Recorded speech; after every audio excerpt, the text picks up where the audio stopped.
What is going on, everybody? Today I am working on my overhead console in the Dodge. I've got it. I had to pull it out anyway because it had snapped off. The two clips just there that hold it into the car roof had completely sheared off. Things getting a bit tired and a bit brittle. But when I was pulling it off, I figured now would be a good time to fit a switch panel. I'm going to run 3 switches to start with. And lo and behold, just been out to the letterbox and here they are. Basically, what I'm planning on doing is running the first 3 from left to right, and one of them will be for the light bar on the bull bar, and one of them will be for reversing lights, spotlight reverse lights, that'll be on the underside of the roll bar facing reverse, and the other one will be to activate the spotlights that are going to be on the roll bar so that I can cut into it and just use one high beam switch. So yeah, I've basically made, and I got a part of an old switch panel that I just had an old piece lying around with the 4 slots. Cut out a piece of ice cream container, just a little small amount of ABS plastic really. Taped it to the back on the inside and around there. This is just good quality PVC tape all the way around here. Where are we? I'll just get the lid. So I just cut it out of an old tip-top ice cream lid. There's not going to be much pressure on it, but when the pressure does go on it, this little cap here, which I'm about to screw in now, if I tuck that under the loom there, sit that down on there, I'll be able to feed the screws. Yep, feed the screws back in, screw this down, and that will hold it flat in place.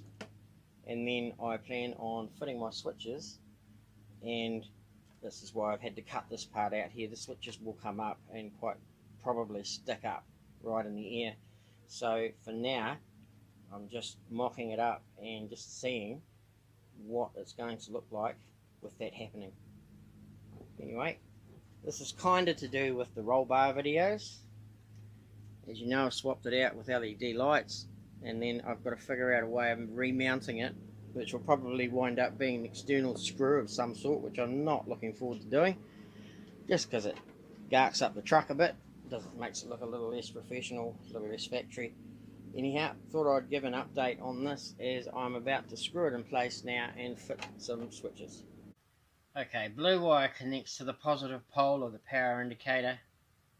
Yellow wire connects to the negative pole of the power indicator, so I would probably put that yellow to earth, and then the blue would probably go down to ignition, and then looks like red goes to the battery, and then of course black goes to earth. So there'll be a yellow earth and a black earth, and then red will go left and the rest will go right.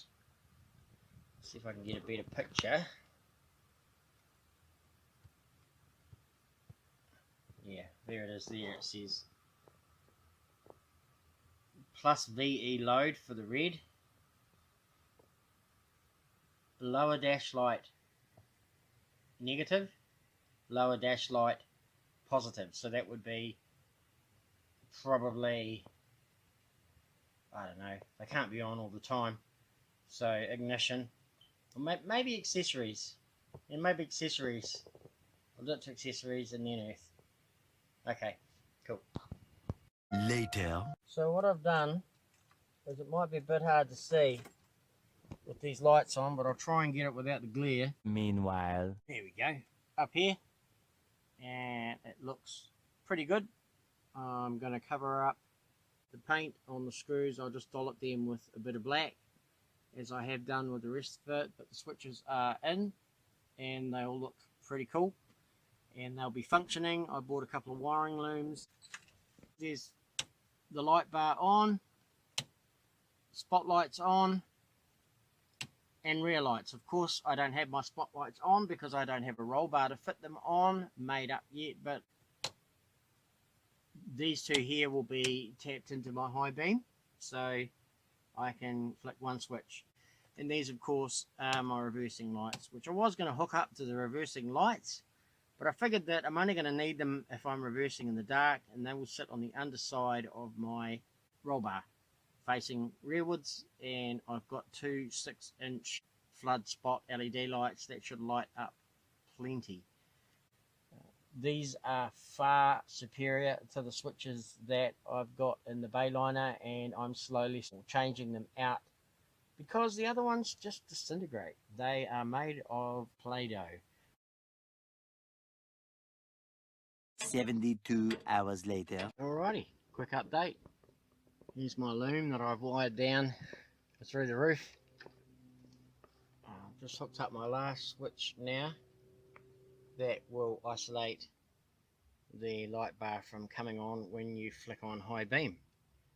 So I'm about to hook it up and give it a test run, and then mount it up there once and for all, for good. So I've run the loom up through the tired headliner here, down the pillar. You can just see in here, down here, and there's a hole where it comes out, just in here. And there's a whole lot of wires that come out there. I'll tidy those up, but that's a hole pretty much from the inside to the outside. And then we go straight up and over the battery tray, and under the battery tray, sorry, and hook up to the initial relay. So hopefully then I will have everything switchable and controllable from the cab. Later that same evening. Been on it all day. Wiring, troubleshooting. Finally, it's starting to look like something. Incandescent spots at the moment. Incandescent headlights at the moment. It's on low beam, but spots are pretty well lined up. So that's pretty cool. Have a look at my LED tail lights that I put in yesterday. Yep, pretty cool.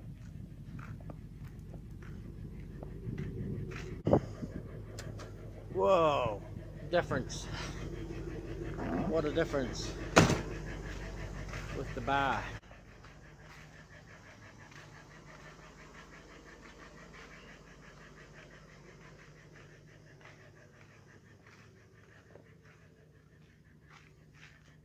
And my reversing lights.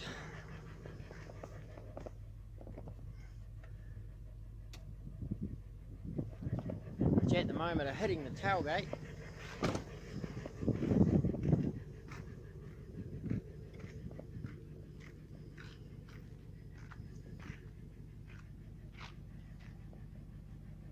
So I can move those up.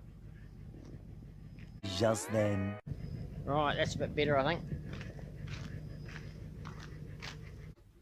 Here we go. Low beam, incandescent. Dash is looking good. Gauges are good. Switches are good. So this is low beam, incandescent. I'll flick on my spotlights. So I'll put them on the road. So they light up a bit, but nothing too crazy. So hopefully I'm not drawing too much out of the 4 lights. We'll see how we go. Anyway, so we will take off.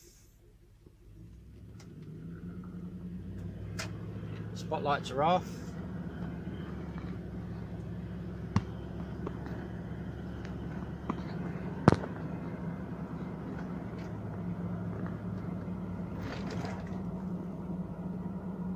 High beams. Wow, light bar just changes everything.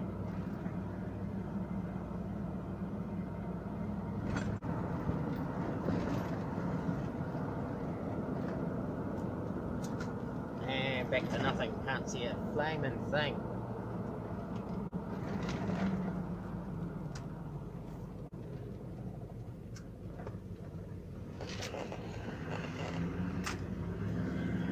Can you see a thing? even with my spotlights on, it just lights up the hedges a wee bit. One's obviously higher than the other. Didn't take into account the camber of the road. Oh well. And hit my brights. Can hardly even tell the spotlights are on.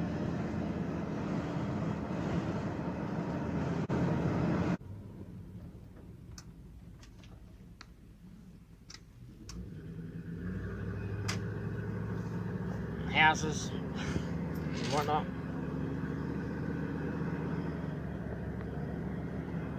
So if I turn them off, oops, hang on, not enough pairs of hands. You can notice, so this is just on incandescent low beam. But again, low beam still illuminates the road signs and whatnot, and spots. Certainly widens the road pattern, although nothing like wow.